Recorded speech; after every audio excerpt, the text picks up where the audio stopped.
یا بہت سارے جو ہے وہ مثلاً ہلال کمیٹی پر جو یہ بدگمانی کرتے ہیں کہ جی چاند تو نظر آئے لیکن یہ لوگ اعلان نہیں کرتے، یہ ایک کھائیں گے۔ تو بھئی اگر ان کو کھانا ہوا تو خود کھا لیں گے، تم سب کو کیوں کھلائیں گے؟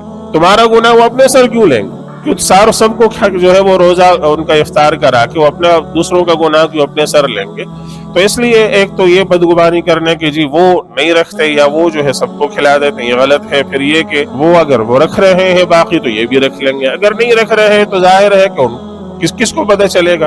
روزہ ایک ایسا عمل ہے کہ بالکل خفیہ، کسی کو نہیں پتہ کس کا روزہ ہے، کس کا نہیں۔ کوئی باتھ روم میں جا کر پانی پی لے، کوئی اکیلا گھر میں بیٹھ کر کھا رہا ہو، کس کو پتہ ہے کہ اس کا روزہ رکھا یا نہیں رکھا؟ مسجد بھری ہوئی بیٹھی ہوگی تو آپ کو کیا پتہ ہے کہ ان میں سے ان کا روزہ ہے اور ان کا نہیں ہے؟ تو یہ ایک ایسا عمل ہے کہ وہ جیسا کہ خود حدیث میں آپ صلی اللہ علیہ وسلم نے فرمایا کہ اللہ تعالیٰ فرماتے ہیں کہ الصوم لی وانا اجزی بہ، یہ ایک ایسا عمل ہے کہ خالص میرے لیے ہے اور میں ہی اس کا بدلہ دیتا ہوں، اس کا بدلہ اور اس کا ثواب جو ہے وہ حساب